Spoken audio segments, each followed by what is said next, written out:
I'm Fraser Mitchell and I'm a paleoecologist, which means I study the ecology of the past.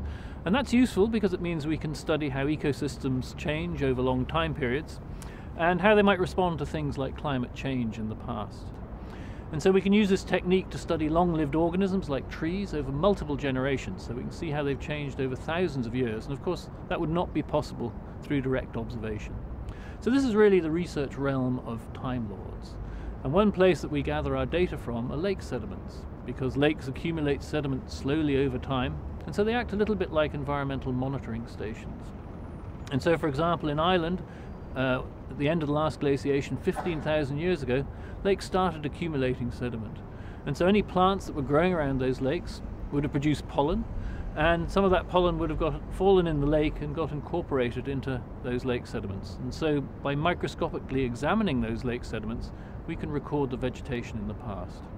And then if we move up or down through that lake sediment, we can see how these environments have changed over time. So it's really like reading an archive. And so examples of the sort of research that we're carrying out in my lab at the moment, we have one project where we're gathering data from multiple sites across Europe, and we can use that information to track tree migrations across Europe and see how that responded and how it reacted to climate changes in the past.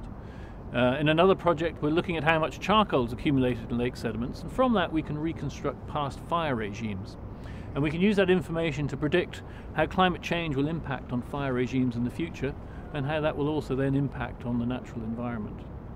And one project I'm particularly involved with at the moment is going back to the time before the last glaciation. So that's going back over 100,000 years ago and reconstructing the vegetation communities then. And that's relevant because in northwest Europe back then, the annual temperature was about 2 degrees warmer than it is today. And that's significant because predictions for future global warming suggest that we may hit that 2-degree temperature rise within the next 50 years. And so we need to plan how that will impact on our natural environment. And so my research provides a model for that scenario.